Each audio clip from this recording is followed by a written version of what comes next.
দোকানে এরকম সুইট কর্নের প্যাকেট পাওয়া যায়, এরকম সংরক্ষণ করা সুইট কর্ন পাওয়া যায়, সেগুলো কিনে আনবেন। তার সাথে এরকম একটা মশলাও দেয়। এবার ওটা এমনিও খাওয়া যায়, কিন্তু আমি একটুখানি চটপটা করে খাবো। এতে আমি সাদা তেল দিয়েছি, রসুন কুচি দিয়েছি, তার সাথে একটু লঙ্কা কুচি দিয়েছি, একটু চটপট করে আসবে, দেখবেন একটু সাবধানে। তারপরে দিয়ে দেবো একটু পেঁয়াজ কুচি।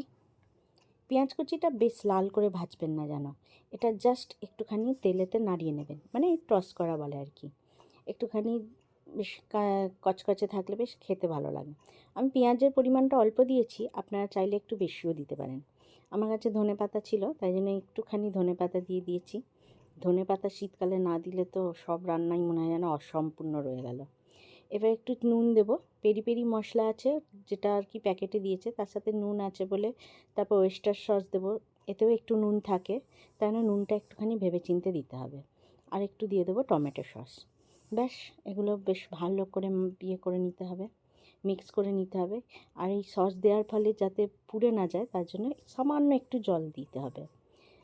দিয়ে এবার এটাকে ভালো করে কষিয়ে নিয়ে, এইবার যে সুইট কর্নগুলো আছে সেই জলটাকে ছেঁকে নিতে হবে। সেই জল শুদ্ধ যেন দেবেন না, ওই জলটাতে কেমিক্যাল থাকে, যাতে সুইট কর্নগুলো অনেক দিন ধরে সংরক্ষণ করা যায়। তাই জন্য জলটাকে বাদ দিয়ে জাস্ট ওটা ছেঁকে নিয়ে শুধু সুইট কর্নগুলো দিতে হবে। এবার যে পেরি পেরি মশলাটা ছিল সেটা দিয়ে দিতে হবে। এটা কিন্তু খুব ঝাল হয়, বুঝে শুনে, যারা ঝাল খান না তারা একটুখানি বুঝে সুঝে দেবেন। ভালো করে নাড়িয়ে ব্যাস, আপনার সন্ধ্যের খাবার বা সন্ধ্যের স্ন্যাক্স রেডি। উফ, সাদা চা দিয়ে, আমরা তো লিকার চা খাই, যারা দুধ চা খান অবশ্যই দুধ চা খাবেন।